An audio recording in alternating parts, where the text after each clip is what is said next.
আসসালামু আলাইকুম রহমতুল্লাহ বারাকাত। আশা রাখি আল্লাহর রহমতে সবাই ভালো আছেন। আলহামদুলিল্লাহ আমিও আল্লাহর রহমতে ভালো আছি।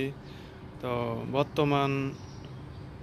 বর্তমানে দিন দিন বাড়তেছে, দিন দিন অতিরিক্ত করতেছে সবাই।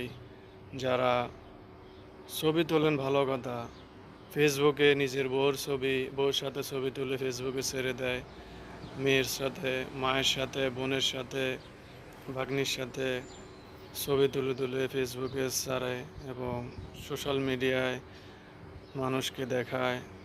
তো তাদের জন্য বলতেছি, যারা